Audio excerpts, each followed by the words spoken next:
하나님의 말씀은 창세기 2장 18절하고요 24절을 보시겠습니다. 개역 한글로 좀 띄워라.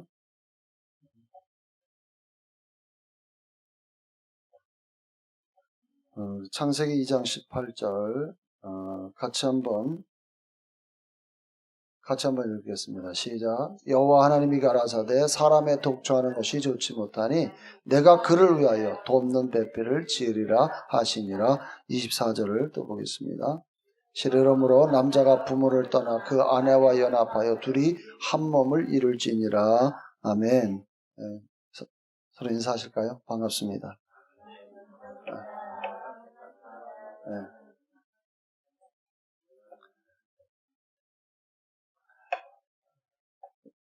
행복한 교회에 오늘 오신 여러분들을 주님의 이름으로 축복합니다. 오늘 함께 은혜를 나누고자 하는 것은요, 가정은 하나님의 계획입니다. 라는 제목인데요. 특별히 5월에 가정의 달을 맞이해서 제가 하나님 이 말씀을 좀 말씀을 드려야 되겠다 생각이 되어져서 기도하는 중에 이 말씀을 준비를 했습니다. 5월달에 이제 특별히 제가 몇 가지를 좀 말씀을 좀 드리려고 합니다. 다음 주에는 제가 이제 존중에 대한 이런 부분들도 제가 좀 성경에서 존중에 대한 부분을 어떻게 말하는가 이런 부분을 통해서 같이 은혜를 나누고자 합니다. 그래서 오늘 먼저 가정은 하나님의 계획인데요.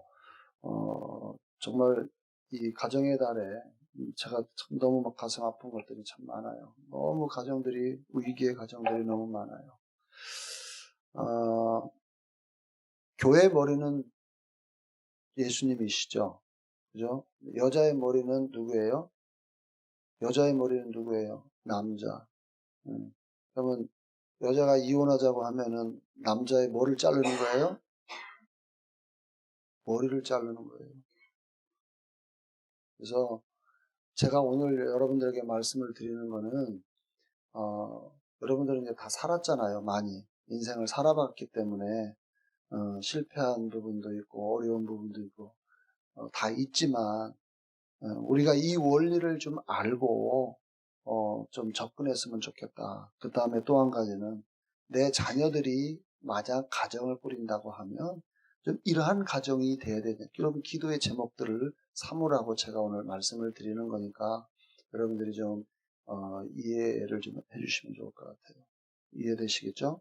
네, 그래서 성경이 말하는 이 원리들을 정확히 알고 우리가 이 기도를 하셔야 돼. 네, 그냥 무턱대고 기도하는 것이 아니에요.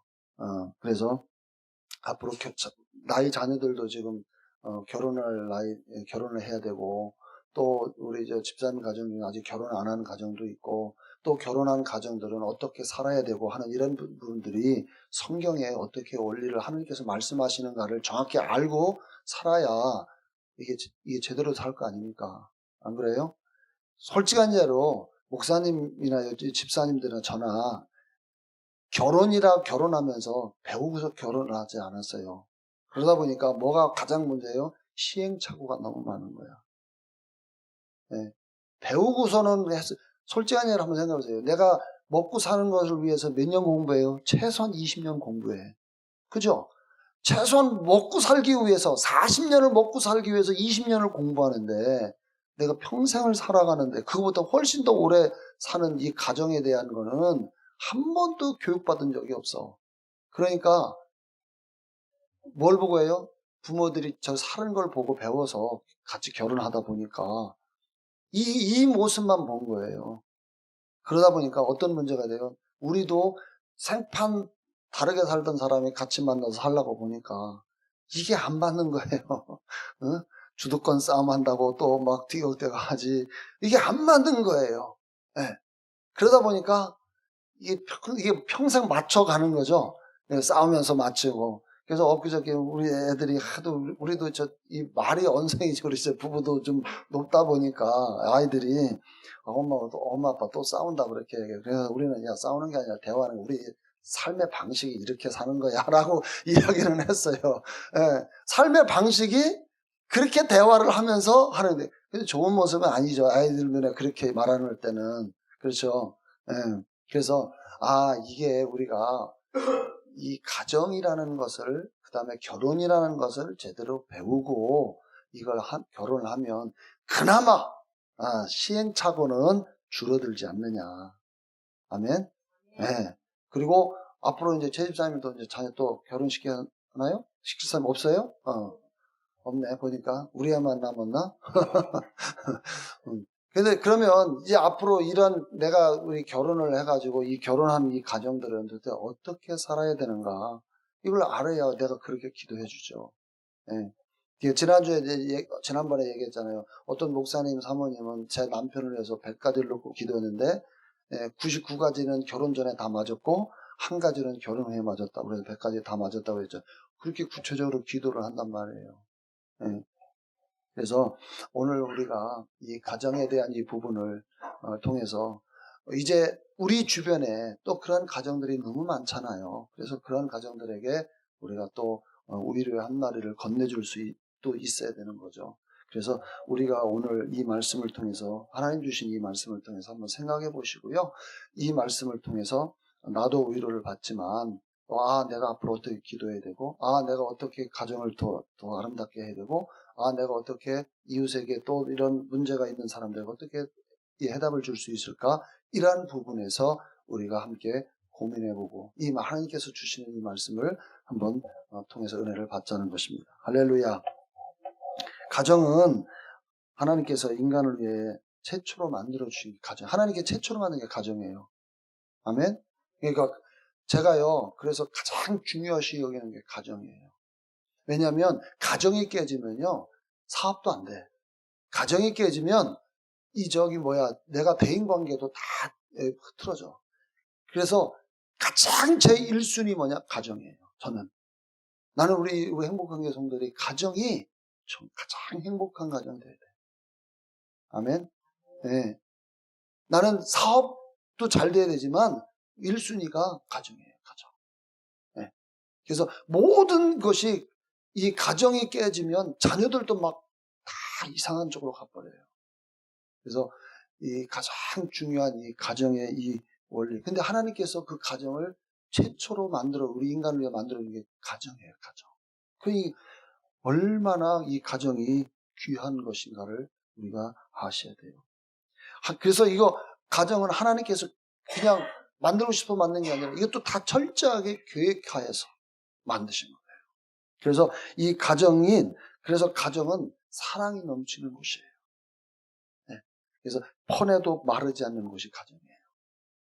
할렐루야. 그래서 이 가정에서 안식도 누리고 평안도 누리고, 그렇죠? 네. 우리가 섬김도 있고 이해도 하고 용서도 하고, 네. 이 가정 안에서 사실은 모든 사랑과의 이 사회적인 모든 관계가 이 가정 안에서 사실 다 이루어지는 거예요. 이게 1차적으로 이루어져야 2차적으로 사회 나가서도 대인관계가 더 확실해지고, 이게 다 연결이 되어 있어요. 그래서 이 가정이 그러한 모습이 가장 중요한 것입니다. 할렐루야. 예. 그래서 기쁨을 주고 소망을 주고 위로고 안식을 주는 이 가정. 그래서 우리가 천국을 어디서 경험해요? 가정에서 경험하는 거예요. 그러니까 가정이 천국 같은 가정은 행복하지만 가정이 이 지옥과 같은 것은 이거는 서로가 다 힘든 것이에요. 그래서 나는 우리 여러분들의 가정은 다 이러한 천국 같은 가정이 되길 바랍니다. 그런데 내가 이렇게 보니까 솔로들이 너무 많아. 다 솔로들이야. 그래서 짝이 이런 기러기들이야. 그렇지만 내 옆에 누가 없다 하더라도 이제 이게 뭐냐면 가정이라는 게 부부만의 가정이 아니잖아요. 자녀와의 관계도 있단 말이죠. 그죠? 그래서 우리가 이러한 모든 가정들을 다 어울러서 가정이라고 말하기 때문에 오늘 이 가정이 정말 기쁨과 소망과 그 다음에 안식과 위로와, 그죠? 천국을 경험하는 그런 가정이 되기를 바랍니다. 할렐루야. 그래서 이 가정은 하나님께서 만드셨기 때문에 하나님이 계획하여서 하나님이 이것을 설계도에 의해서 만들어졌기 때문에 우리 여기 설계하시는 우리 집사님 계시지만, 우리가 건물 하나 질 때 그냥 대충 질 수가 없잖아요. 그것도 다 설계를 해서, 이 설계가 또 어떤 용도로 설계를 또 하잖아요. 용도별로 설계를 하잖아요. 그래서 거기에 딱 맞을 때 그 용도에 합해 쓸 수가 있듯이, 가정도 하나님께서 설계를 다 하셨기 때문에, 하나님께서 만드신 이 가정이라고 하는 이 설계도가 어떻게 해서 만들어졌고, 어떤 용도로, 어떤 목적으로 이게 지어졌는가를 아셔야 돼요. 그래야 우리가 그걸 알아야, 아하, 가정이라는 게 이런 거구나, 이런 목적이 가정이고 결혼이라는 게 이런 거구나 라는 걸 알아야 이게 화목해질 수 있는 거예요. 할렐루야. 그래서 저도 결혼을 하고서 결혼을 하고 난 다음에 한참 뒤에야, 애들 어느 정도 성장한 뒤에야, 저도 이 가정에 대한 이 부분에 대한 거를 조금 눈을 뜨기 시작하고, 이제 또 연구도 하고 세미나도 듣고 많이 이렇게 했어요. 그래서 제가 원래 5월 달에 가정의 달이면 가정 사역하시는 목사님들이 있거든요. 그분을 초청해가지고 막 이 세미나를 했어요. 했더니 그때 이제 결혼을 앞둔 이 부부가 이제 결혼 전이니까 이 결혼을 앞둔 남녀가 있었는데, 그 남녀가 부대가 달라. 군인끼리 결혼했는데, 근데 오라 그랬어. 다른 부대 근무하는 그 부인 될 사람을 오라 그래가지고 같이 이것을 듣게 됐는데, 이분들의 고백이 뭐냐면, 제가 그 세미나를 듣고요, 우리가 결혼해서 얼마나 행복한지 몰라요. 이렇게 이야기를 하는 거예요. 그래서 이게 하나님께서 원하시는 이 가정이 어떤 가정이 돼야 되는가, 이게 굉장히 중요하구나라는 것을 더더욱 깨달은 거죠. 그래서 오늘 우리는 이미 오랜 이미 가정을 이루어봤고 오랫동안 이렇게 지내서 살 날이 우리는 그렇게 많지는 않지만, 그래도 우리가 살아있는 동안만큼은 천국을 경험하고, 우리 또 이 가정이라고 하는 것이 의미를 정확히 이해하는 것이 필요하다라는 것을 다시 한번 말씀을 드립니다. 할렐루야.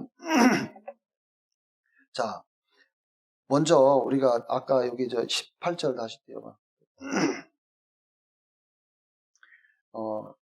설계도 없이 건물 지면 부실공사 되죠. 네, 그러니까 오늘은 내가 우리가 나이는 다 먹었지만, 내가 다시 한번 이거를 좀 해야 되겠다.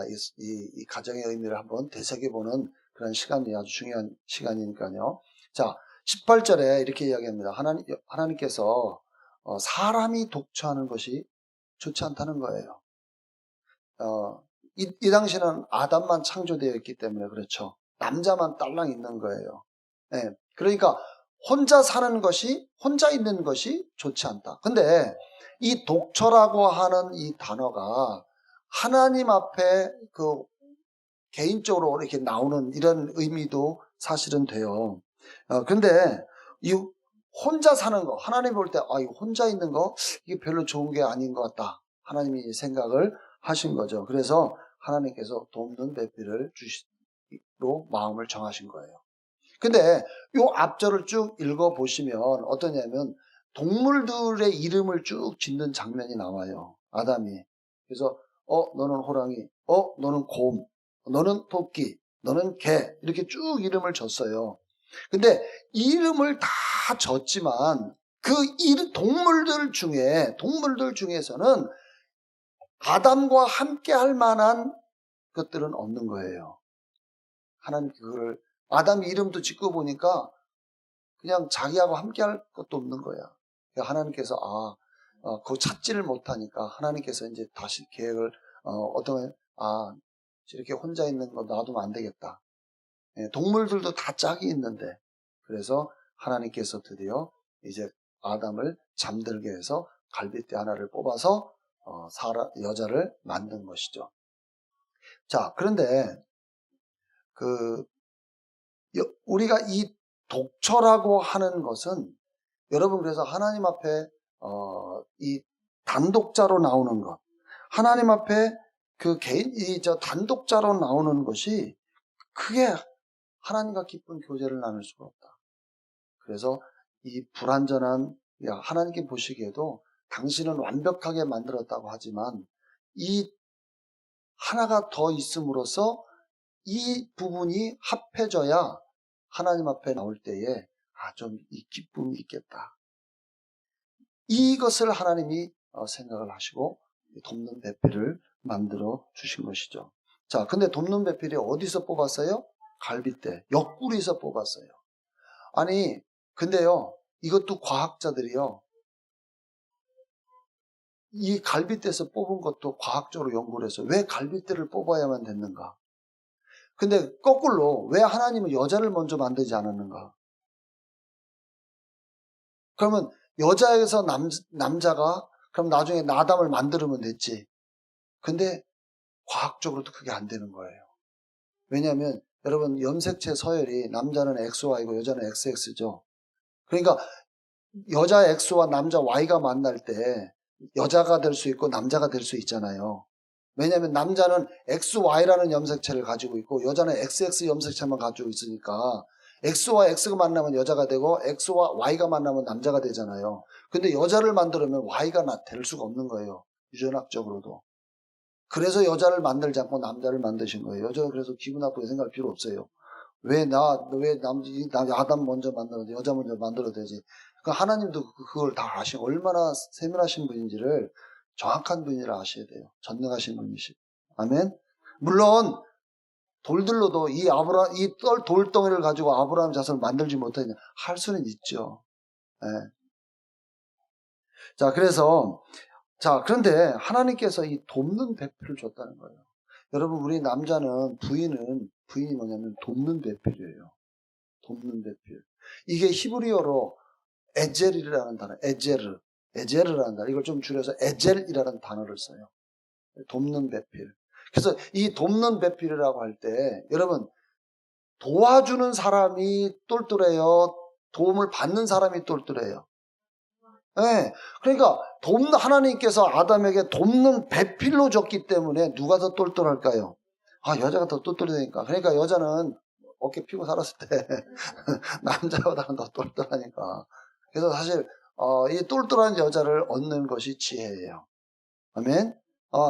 제가 덜 똘똘하기 때문에 난 똘똘한 여자를 그래서 잠언서 31장 현숙한 여인을 내가 놓고 기도한 거예요. 하나님, 잠언서 읽다 보니까 그때 현숙한 여인이 나오네. 그 현숙한 여인이 어떤 여인인가? 하나님, 이런 여자 주십시오. 그래서 제가 그런 여자를 얻은 거예요. 할렐루야. 자, 그런데 이 돕는 배필이라고 말할 때 잘못하고 이게 우리나라의 유교 그리고 과거에도 그렇고 여자를 너무 하대한 거예요. 사실은 여자가 없으면은 남자 혼자 설 수가 없기 때문에. 근데 우리는 여자를 어떻게 해요? 종처럼 생각해서. 그래서 심지어는 신약 성경을 읽어보면 여자를 사람을 계수할 때 여자는 다 빼요. 어린아이도 빼고. 그래서 예수님께서 오병이어의 역사를 기적을 일으킬 때에 그 뭐라고 해요? 남자만 5,000명이었더라. 그러니까 여자하고 어린아이는 뺀 거예요. 그래서 추정될 건데 약 2만 명이라고 이야기를 해요. 그래서 어쨌든 이 정도로. 근데 우리나라 더군다나 우리나라 같은 경우는 여자에 대해서 암탉 울면 집안이 망한다고. 암탉 울면 계란이 나오지 왜 집안이 망하는지 모르겠어요. 돈이 생기는 거죠.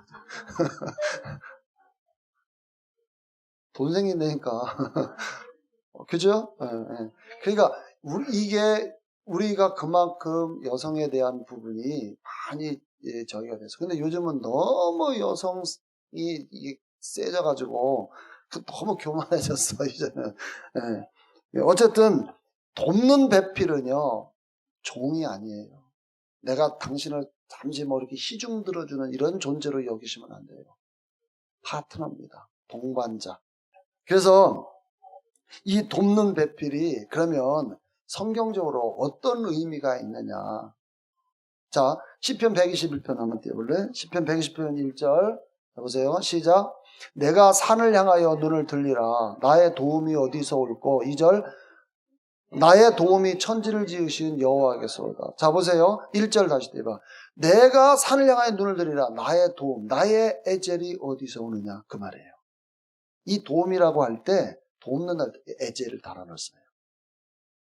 여러분, 나의 도움이 어디서 와요? 여기 2절. 그러니까 2절. 나의 도움, 나의 에젤이 어디서 온다? 천지를 지으신 하나님에게서 온다. 그러니까 사실은요, 이 에젤이라고 하는 이 단어가 단순히 그냥 옆에서 조금 도와주고, 뭐 밥해주고, 뭐 애 낳고 하는 이러한 단순한 일은 단순한 거, 이거 엄청 큰 일이죠. 그것도 큰 일이지만, 그런데 오늘 여기서 말하는 이 도움이 어디서 오냐? 하나님에게서 온다. 이것을 신약적으로 지금 왔을 때, 여러분, 이 하나님, 지금 여러분을 하나님께서 우리를 지금 도우고 계시죠? 그 세 분의 하나님 중에서 지금 어떤 분이 도우셔요? 성령님이 지금 우리를 도와주시잖아요. 다시 말하면 지금 나 도움을 준다라는 그 의미는 성령님이 이 신약 시대 때에 나를 도와주듯이 오늘 나의 와이프는, 나의 그 배우자는 나를 그렇게 도와준다 그 말이에요.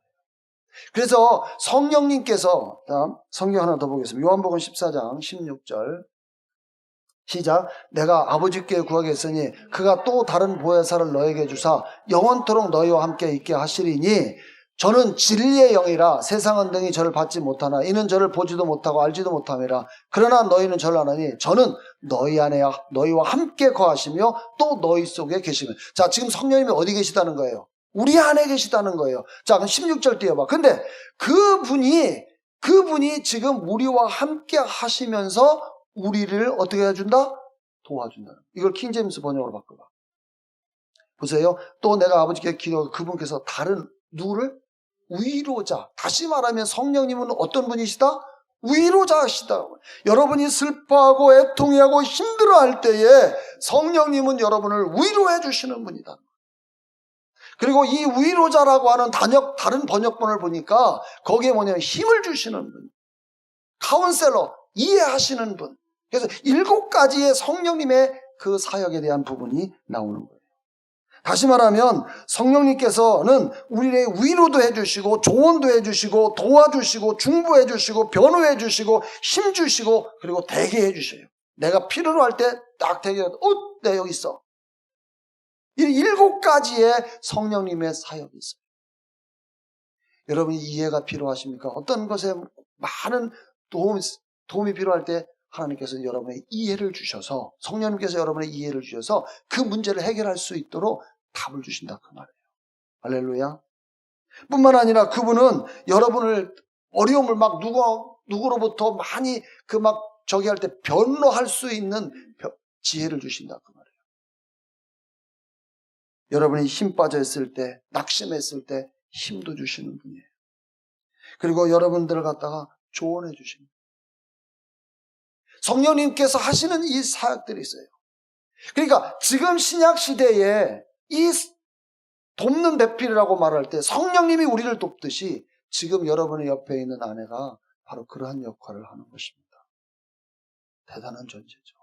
그래서 남편들이 힘들으면 부인하고 대화를 나누면 서로 소통이 중요한 거예요. 가정은 소통해야 돼요. 소통이 안 되면 힘을 얻을 수가 없어요. 할렐루야. 그래서 지금 이 돕는 배필이라고 할 때 이 의미를 다시 한번 좀 깊이 생각을 하시면서 내가 이러한 존재였구나.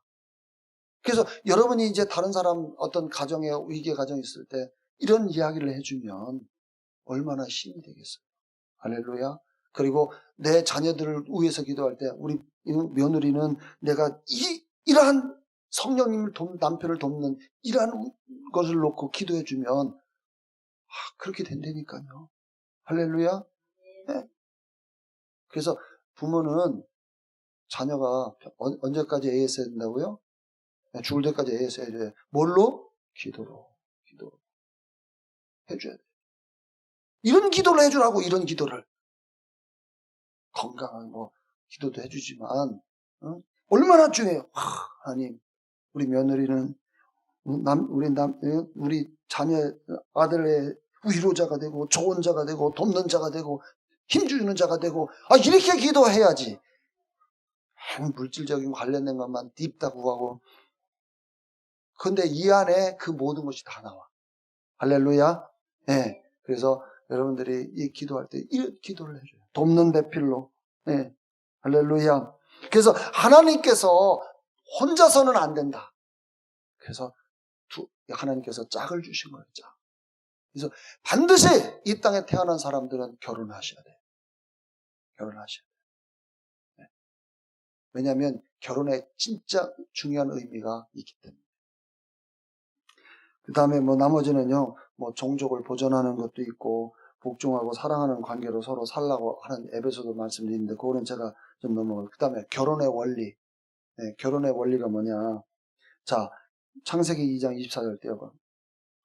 자, 보세요. 시작. 그러므로 남자가 자기 아버지, 자기 어머니를 떠나서 자기 아내와 결합하려니 그들이 한 몸이 될 것이다. 이건 킹제임스를 읽은 건데요. 자, 이거를 에베소서 5장 31절 봐봐. 에베소서 5장 31절. 자, 사도 바울도 이렇게 이야기합니다. 이런 까닭에 남자가 자기 아버지와 어머니를 떠나 자기 아내와 결합하여 그 둘이서 한 몸이 되라. 신약시대도 똑같이 하나님의 말씀을 사도 바울이 에베소 교회에 언급을 하고 있어요. 자, 여기서 세 가지 단어만 좀 보겠습니다. 첫 번째는 뭐냐면 떠나라는 거예요. 누구를 떠나라는 거예요? 예, 이거를 우리 개역 한글로 바꿔봐. 누구를 떠나라는 거예요? 부모를 떠나라는 거예요. 여러분, 부모를 떠나야 돼요. 자녀는 떠나야 돼. 붙어 있으면 안 돼. 너무 붙어 있어. 예, 떠나야 돼. 근데 이 떠나라고 하는 의미가 세 가지가 있어요. 정신적인 독립이에요. 정신적인 독립이에요. 마마보이가 있어요. 그거는 떠난 게 아니죠. 그리고 부모가 돼서 자녀에 대한 그 떠난 자녀들에 대해서 이래라 저래라 조언을 해줄 수 있어요. 근데 막 개입한 거 있죠. 조언하고 개입은 달라요. 그죠? 네, 막 개입하는 거는 안 돼요. 네. 그래서 자녀들은 부모를 떠날 줄 알아요. 떠나는 정신적인 독립을 할 줄 알아요. 아직까지도 나이 먹어서 정신적인 독립을 하지 못한다. 이거는 다시 한번 가정에 다시 자기를 되돌아봐야 돼요. 두 번째로 떠나야 되는 게 뭐냐면 육체적인 독립이에요. 육체적 독립. 네. 그래서 이제는 새로운 구성원이 생겼잖아요. 그죠? 누구예요? 자기 부인이 생겼잖아요. 자기 아내가 생겼잖아요. 그러면 이 누구에게 집중해야 돼요? 부인에게. 제가 가끔 어떤 분이 그런 질문을 해. 자, 엄마하고 부인하고 빠졌어. 너 누구 구할래? 누구 구하겠어요? 쥐 마누라 구해야지. 누굴 구해? 나는 그렇게 이야기해요. 형제, 결혼해가지고 빠진 누구 구할래? 마누라 구해라. 자기 아내를 구하라. 엄마도 자기 남편이 있잖아. 남편이 구해야지. 자기 부인, 자기가 구해야지. 그래요, 안 그래요? 아버지도 엄마 구하고, 예? 아버지도 자기 부인 구하고, 아들도 엄마한테 구한다고 하면 마누라는 뭐야? 그래서 부모를 떠나는 거예요. 근데 이게 아직도 육체적 관계가 계속 연결되다 보니까, 요즘은 며느리들이 결혼해가지고 살림을 낳으면은 출입문 번호키도 안 알려준대. 그리고 사전에 오면은 전화해야 된대. 참 불편하게. 그러니까 아예 떠나보내세요, 그냥. 근데, 우리가 우리가 이 관계, 그래서 여러분 보세요. 왜 시어머니하고 며느리하고 그 갈등이 왜 많아요? 고부간의 갈등이? 이 관계가 설정이 안 돼서 그래요. 이 문제가 가장 큰 거예요. 이건 누가 해결해야 되냐? 남편이 해결해 줘야 돼요. 이런 부분에. 단호하게 하되 어머니 섭섭지 않게. 예. 그래서 이 부분을 신랑이 끊어줘야 돼요. 자, 세 번째로 뭐냐면 물질적 독립이에요. 예. 그래서 커서도 물질적으로 기대면 안 돼요. 예. 자기가 부모가 배울 만큼 가르쳐 줬으면 나머지 알아서 해야죠. 예. 그래서 우리 이 세 가지가 떠나라는 의미 속에 다 있어요. 제가 원래 그래서 결혼 주례를 하게 되어지면 사실은 이런 교육을 사전에 다 시켜야 되는데 친구들이 너무 바쁘다 보니까 안 와. 그래서 사실 안 오면 줄에 서주면 안 돼. 왜? 원리를 모르고 내가 주례 해봐야 무슨 주례 결혼식장에 가가지고 주례를 한다고 하면 솔직한 예로 여러분 생각해 보세요. 뭘 듣겠습니까? 그러니까 사전에 이런 교육을 시켜줘야 돼요. 자, 그 다음에 부모를 떠나서 그 아내와 어떻게 한다고요? 연합하여 합해라는 거예요. 합해. 그래서 부부는 그래서 성경에 뭐라고 하냐면 기도하기 위해서 얼마 동안 떨어져 있으라고 해요. 기도 때문에 조금은 떨어져 있지만 즉시 합하라는 거예요. 부부가 떨어지면 안 돼요. 나는 그래서 요즘에 제가 군생활을 하면서 뭘 느꼈냐면 아이들의 그 저기를 위해서 학업 때문에 아니 주말 부부 하는 부부들이 너무 기러기 부부들이 너무 많은 거예요. 우리도 그 문제 때문에 고민했다가 너 따라와라. 무조건 따라와라. 왜? 살아야지 같이. 살아야 되는 거예요. 물론 아이들도 힘들고 내가 이사를 1년에 한 번씩 이사를 했으니 얼마나 힘들겠어요. 학교를 초등학교 3번, 중학교 3번, 1, 2, 3학년에 다 학교가 다 달라. 그러니 애들한테는 참 마음 아프지만 그러나 그래도 그렇게 같이 다니니까 아이들과 부모의 관계가 그렇게 좋을 수가 없는 거예요. 그래서 여러분 이 남편과 아내는 피할 수 없는 어떤 내가 사업차 뭐 가야 되는 어쩔 수 없지만 그러나 같이 따라가요. 같이 생활하셔야 돼요. 제가 이거는 성경적인 원리예요. 아멘. 네, 우리가 그래서 이 부부가 서로 연합하는 거. 그래서 부부가 서로 하나 되는 것은 굉장히 중요한 거예요. 나중에 이 뒤에서 제가 말씀을 드리겠지만. 그 다음에, 세 번째, 한 몸을 이룰지라. 이건 이제 육체적 결합이에요. 육체적인 결합. 그래서 여러분 부인을 자기 아내를 어떻게 알 수 있어요? 이게 육체적 결합을 통해서 그래요. 그래서 하나님께서 하나님을 알자. 호세아서에 보면 하나님을 알아야 된다. 우리가 하나님을 알아야 된다. 안다라고 하는 이 히브리어 단어가 뭐냐면은 그 육체적 관계를 통해서 안다 이 뜻이 가지고 있어요. 예. 그러니까 내가 육체적 관계를 하지 않으면 저 사람을 모르는 거예요. 그만큼 이 관계가 굉장히 중요한 것을 의미하고 있어요. 서로 알려면 서로가 한 몸을 이루어야 돼요. 이것이 굉장히 그래서 성경에서 말하는 이 가정의 원리가 가장 중요한. 근데 이게 지금 오늘날 가정들 보십시오. 이 부분들이 다 깨지고 있잖아요. 성경의 원리하고 좀 반대로 가고 있잖아요. 다 편의주의, 개인주의, 어떤 이기주의 뭐 이런 부분들에 의해서 이 아름다운 하나님께서 이 가정을 다 파괴하는 거예요. 그리고 동성애를 자꾸 이야기하는 것. 자꾸 동성애법을 자꾸 통과시키려고 하는 거. 이거는 하나님이 가정을 갖다가 이루는 설계하는 것을 완전히 하나님을 대적하는 것이에요. 사실 이 동성애는 기독교에서 가장 반대를 하는 건데요. 이걸 자꾸 입법화시켜서 하려고 해요. 그래서 우리가 기도를 저는 어떻게 하냐. 하나님 이런 것을 자꾸 입법하는 자들은 그 주의를 잃게 하시고 그 실체가 아주 그 안에 그 실체가 낱낱이 공개가 되어져서 저 사람의 완전 부끄러움을 당하게 하고 저렇게 아예 강력하게 기도하는 거예요. 그 사람들은. 그러나 하나님 이 사람이 예수를 알지 못하기니 이 사람도 구원받아야 할 새를 불쌍하게 달라고 내 기도하는 거예요. 이 우리나라가 언제부터 이 동성애 표 얻으려고 하는 이 아주 잘못된 정치인들, 이 법을 제정하는 사람, 자기 자녀들이 동성애 한다고 하면 좋아할까? 지금 나라를 지금 말아먹는 거거든요, 그런 게. 나라를 망치는 일을 지금 법으로 하려고 하는 게, 그래 우리가 막아야 되는 거예요, 그런 거는. 이 나라가 제대로 되려면 가정을 살리는 일을 정부가 어떻게 하면 가정을 살릴 것인가? 제대로 된 가정을 만들 것인가? 여기에 고민하면 답이 나오거든요. 근데 그런 거를 무력화시키려고 하니까 이게 저항을 받는 거고 어려움을 겪는 것이죠.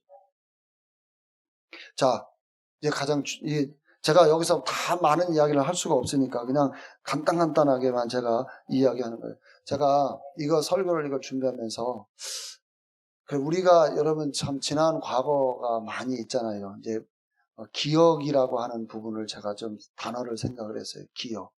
여러분 기억을 왜 해요? 원수 갚으려고? 우리는 기억해 놨다가 저 사람이 나한테 이런 했고 이제 딱 저장 남아놨다가 원수 갚으려고 기억하는 사람들이 많아요. 부부도 그래요. 특히 여성분들은 남편의 잘못된 거 얼마나 세밀하게 다 적어놨는지 꼼꼼하게 다 해놓고 결정적인 한 방에 당신 옛날에 이것도 했고 나 기억력 되게 좋아요. 그래가지고 막 그냥 우당탕탕 이렇게 기억은 원수 갚으려고 기억하는 게 아니에요. 기억하는 것은 그것을 반복되는 일이 일어나지 않도록 하기 위해서 기억하는 거예요. 아멘. 그래서 여러분들 오늘 제 설교를 들으면서 아마 많은 생각들이 나겠지만 그러나 그것 때문에 굳이 마음에 저기 할 필요는 없어요. 우리 저기 오수명 집사님 목사님 말씀에 다 지다 가리라 지나갔어요. 앞일만 생각하시면 되는 거예요. 이해되시죠? 네. 그래서 단지 기억하는 것은 내가 이러한 어떤 실패의 경험이 내 자녀들에게 그대로 나타나면 안 되잖아요. 그렇죠? 그러면 또 다른 사람이 그런 아픔을 겪을 때, 내가 이렇게 조언해 줄 수 있는 거잖아요. 예, 이런 차원에서 우리가 긍정적인 접근을 하시면 너무 좋죠. 할렐루야. 자, 그런데 이제 가장 중요한 거는, 그럼 왜 하나님이 가정을 만드셨는가 해요. 에베소 5장 31절, 자, 다시 32절 보자. 자, 31절 다시 띄워봐. 자, 이거 다시 한번 시작. 이러므로 사람이 부모를 떠나 그 아내와 합하여 그들이 한 육체가 될지니, 자, 될지니 하고서 32절 시작. 이 비밀이 크도다. 내가 그리스도와 교회에 대하여 말하나. 자, 이 부부가 서로 연합하는 가정이라고 하는 것을 이 말씀을 하시면서 32절에 뒤에 31절을 같이 띄워보라. 보니까 뭐냐면 한 육체가 될지니 하고서 그 다음에 이 비밀이 크다. 근데 그것은 비밀이라는 거예요. 비밀. 가정이라고 하는 것은 남자와 여자의 가 주체잖아요. 그죠? 근데 이게 비밀이라는 거예요. 근데 그 비밀이 엄청 크다. 그게 뭐냐? 내가 그리스도와 교회에 대하여 말한다. 다시 말하면 여러분, 남자와 여자가 연합해서 한 몸을 이룬다는 것은 교회에 대해 이야기하는 거예요. 자, 교회가 뭐예요? 누가 중심이에요? 예수님. 예수님은 신랑이시죠. 우리는 누구예요? 신부. 계시록 21장 2절. 계시록 21장 2절. 보세요. 시작. 또 내가 보매 거룩한 성 새 예루살렘이 하나님께로부터 하늘에서 내려오니 그 예비한 것이 신부가 남편을 위하여 단장한 것 같더라. 보세요. 거룩한 성 새 예루살렘이 하나님께로부터 내려오는데, 근데 그 예루살렘을 누가 준비하는 거예요? 신부가 준비해요. 그 예비한 것. 그 거룩한 성을 누가 예비한 거예요? 신부가 예비해서. 그래서 누구를 위해서? 신랑 대신 남편 예수를 위해서. 그러니까 다시 말하면 이 가정이라고 하는, 결혼이라고 하는 것은요, 결국 하나님과 우리와의 연합이에요. 하나님과 나와의 연합이에요. 일치예요. 그래서 요한복음 17장에 예수님께서 대제사장으로서 기도한 게 뭐예요? 핵심 내용이 뭐예요? 하나 되고. 내가 너희와 하나 되기를 원한다. 내가 하나님과 하나인것 같이 내가 너희와 하나 되기를 원한다. 너희들도 서로 하나 되라. 자꾸 하나됨에 대한 이야기를 해요. 다시 말하면 이 가정이라고 하는 것은 예수님께서 우리와의 하나됨을 이야기하는 것을 표본으로 보여주는 게 가정이에요. 그래서 가정에서의 연합, 가정에서의 화합, 가정에서의 하나됨은 주님과 우리의 관계가 깨어질 수 없는 관계를 이야기하고 있는 거예요. 이 중요한 원리를 담고 있어요. 그래서 여러분, 이 가정은 내가 예수님과 하나됨에 대한 이러한 표본이구나. 이 의미가 있는 거예요. 장차 내가 주님과 연합되는구나. 보세요. 이 연합된다는 그 의미가, 여러분 이 종이를 갖다가요 풀로 붙여봐. 딱 붙여서 풀칠해가지고 붙여서 이거 한번 띄워보면 띄려고 하면 띄어져야 안 띄어요? 어때요? 종이 다 찢어지죠? 깨진단 말이에요. 이 연합이라는 게 그 의미예요. 뗄 수가 없다. 분리될 수가 없는 것이다. 그래서 여러분 오늘 저와 여러분들은 이 분리될 수 없는 주님과의 관계를 지금 이야기하고 있는 거예요. 그래서 그것을 어디서 깨달아라는 거예요? 가정을 통해서 깨달아라. 이 가정의 소중함을 우리가 이해하셔야 됩니다. 할렐루야. 네. 그래서 여러분들이 이런 기본적인 원리만 조금 아시고요. 그 이 원리를 바탕으로 여러분의 그 영역을 좀 더 넓히시면서 성경이 말하는 귀한 의미를 여러분 지금 더 확대시켜서 내가 뭐를 위해서 기도해야 되는구나. 이런 것이 좀 나와야 돼요. 할렐루야. 네, 그래서 우리 행복한 교회 성도들은 가정이 분리될 수 없는 연합된 가장 아름다운 하모니가 있는 가정이구나. 네, 그런 가정을 위해서 기도도 하시고 그런 가정을 이루시고 그런 가정을 만드시고 그런 가정으로 계속 나아가시기를 바랍니다. 기도하겠습니다.